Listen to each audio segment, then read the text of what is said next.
Você já aprendeu durante toda essa temporada que aqui a dor que você carrega não para em você, porque depois de curada ela pode ser caminho para que outras pessoas vivam uma cura também.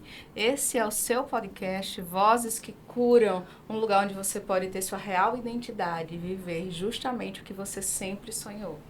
E a convidada desse episódio, nosso último episódio, é uma pessoa alegre, é uma pessoa visionária. E nesse olhar, ela entrou na minha vida não faz muito tempo. Porque é uma pessoa que passou por muitas transições, muitas dores e que sequer sabia quem era de verdade. Então recebam com muito amor e muito carinho Maria Clara Cruz. Nesse momento você vai estar vivendo junto comigo um episódio de Maria Clara, para Maria Clara e para você, numa intensidade, numa realidade que talvez você não tenha conhecido ainda da minha vida.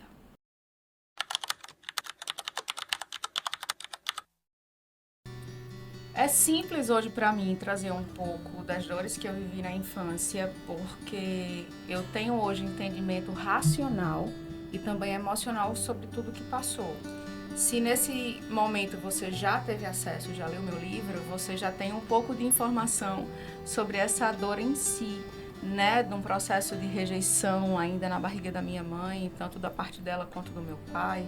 Em seguida, no meu nascimento, a questão da perca do meu avô, de ter uma infância de muita cobrança, de uma perfeição exacerbada, onde naturalmente nenhuma criança ia conseguir suprir, numa busca de ser alguém que não tinha como aquela criança ser. Então eu vivia numa busca absurda de ser perfeita para compensar o abandono que minha mãe tinha vivido por parte do meu pai.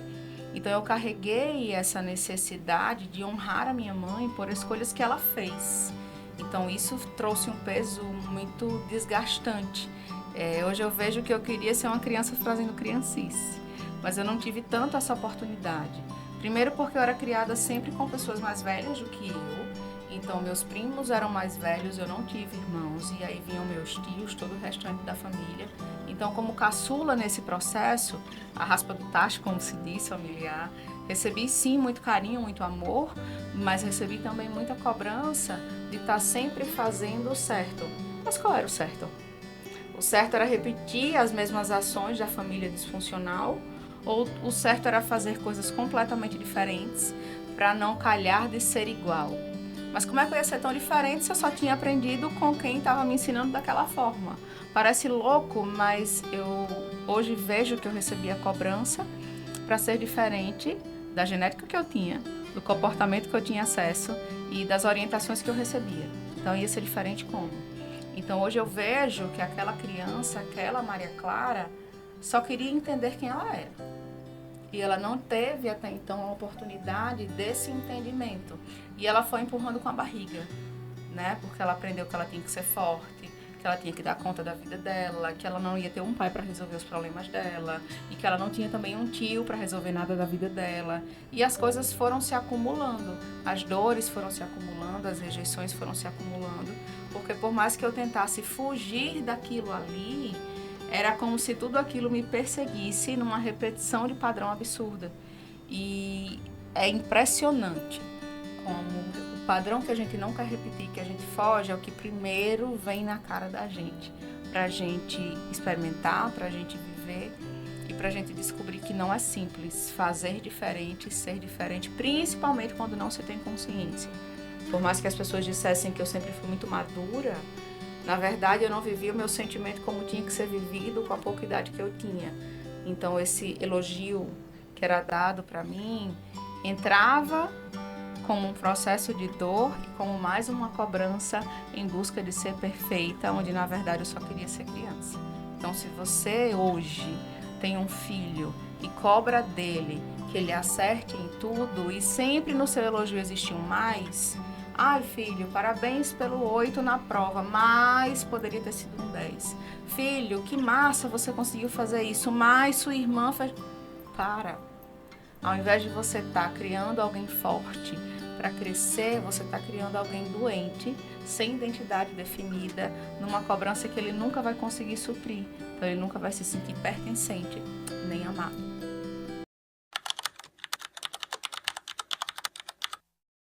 Entendimento que veio não na racionalidade plena, mas que veio na espiritualidade, e eu trago no livro também, foi quando eu parei e disse, eu não sei mais o que fazer, eu não tenho mais nada, não me tem dinheiro, não me tem mais honra, não me tem mais trabalho, eu não tenho mais família, eu não tenho mais uma relação real, eu não tenho mais nada.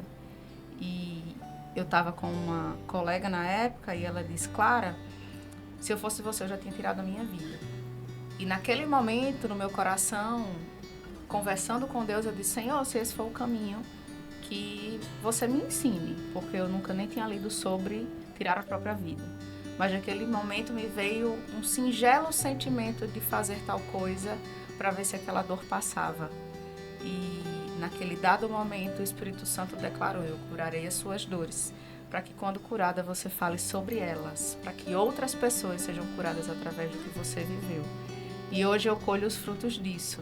Mas foi naquele momento que eu entendi que, eu precisava verdadeiramente, era do entendimento de transbordar no amor de Deus para deixar Ele conduzir da maneira que Ele quisesse. E o segundo, que até então todas as escolhas que eu tinha feito não tinham funcionado, porque eram escolhas feitas permeadas na dor.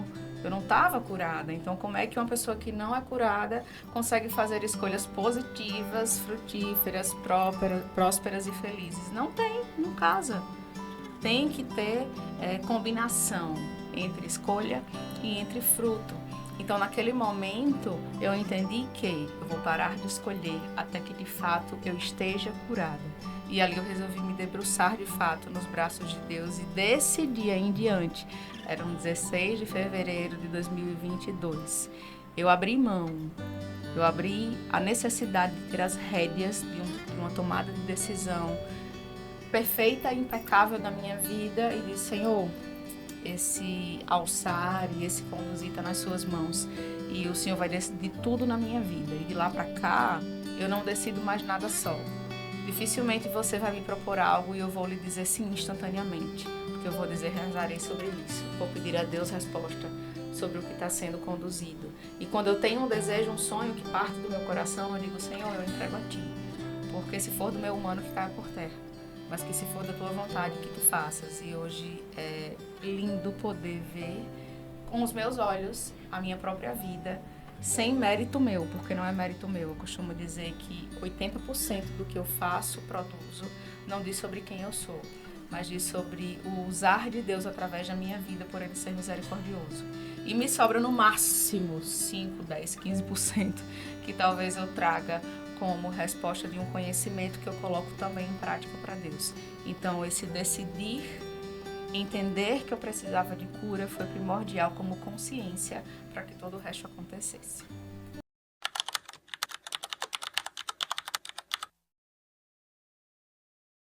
O processo de cura vem primeiro da consciência, depois da tomada de decisão de fazer algo diferente, porque mesmo quando se trata de fé, a ação precisa existir, Deus dá um comando, você tem que fazer algo. E nesse limiar, o processo de auto-perdão, ele tem que vir de um jeito muito forte. Eu não sei qual dor você vive hoje, se você vive alguma dor, mas por muito tempo eu me olhava e dizia, caramba, como é que eu aceitei isso? Cara, mas como é que eu fiz isso? Como é que eu deixei fulano fazer tal coisa? E eu precisei parar e dizer, Clara, acalma o coração. Você tem o direito de errar como qualquer outra pessoa. Você vai errar, porque quem age, erra. Só não erra quem fica parado, quem não faz nada. Mas quem faz, quem tem ação na vida, quem tem tomada de decisão, está sim disposto a receber a carga do erro. E eu aprendi a naturalizar essa possibilidade de erro. E nesse tempo eu me perdoei pelas coisas que eu me permiti viver, pelas coisas que eu aceitei, pelas decisões erradas que eu tomei, porque sempre foi com a intenção positiva, né? E Deus olha a nossa intenção acima de qualquer coisa.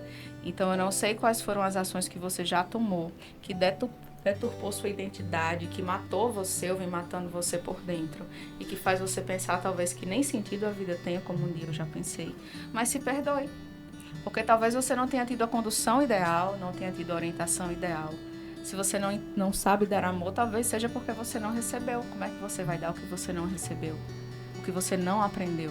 Talvez você não tenha o maior autocontrole do mundo porque na família que você conviveu não existia autocontrole. E talvez você não entenda sobre se amar de maneira abundante porque você nunca recebeu um amor abundante.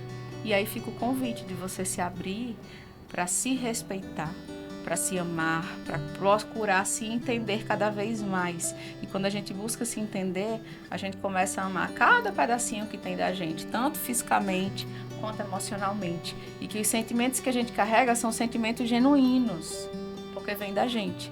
Tem até uma tatuagem, que eu nem me orgulho pelas minhas tatuagens, já trouxe aqui, que foram todas carência, mas que está escrito: se faz sentir, faz sentido. E apesar de eu ter mexido na minha pele, ela traz uma verdade que hoje eu defendo muito. Se você tem um sentimento sobre algo que você viveu, sobre uma circunstância que você tem passado, ninguém tem o direito de dizer que isso não é real, que esse sentimento é falso, que esse sentimento não existe. Se você sentiu, tá sentido e acabou. Então, respeite os seus sentimentos, respeite os seus limites, se posicione a partir deles, que tem muita coisa boa ainda para você viver. É fato que essa temporada do Vozes que Curam se encerra agora, mas se encerra com gostinho de quero mais, porque a cada desafio que é vencido, a cada milagre que acontece, Deus traz novos sonhos do coração dele para o meu coração e que, sem sombra de dúvidas, você vai sentir daí. Terão livros novos? Sim. Quando? Não sei. Já tem nome para o segundo, o enredo desse segundo está pronto, já tem nome para o terceiro. Estou só esperando a ordem para que tudo aconteça. Claro, e a segunda temporada vai existir? Possivelmente sim. Teremos mais mulheres aqui ou as mesmas? Não sei. Que o seu coração esteja aberto, assim como o meu. Que você não se desligue de mim em forma alguma, porque o que chegar de positivo para mim, eu vou fazer questão de transbordar na sua vida também. Acompanhe as minhas redes sociais. Quero deixar declarado o meu agradecimento ao pessoal aqui da Ampar, na Potira, por ter me recebido com tanto amor, ter aceitado viver o meu sonho também em cada episódio, em cada gravação, em cada momento. Agradecer a toda a estrutura que está por trás da câmera e que você não vê, mas que eu enxergo a cada copo d'água limpo, a cada play que é dado, a cada foto que era tirada, porque vocês fazem parte sim dessa história e vocês estão vivendo e permitindo que o Vozes que Curam também aconteçam. Então aguarda aí, que tem coisa boa para acontecer. Um cheiro, que Deus te abençoe.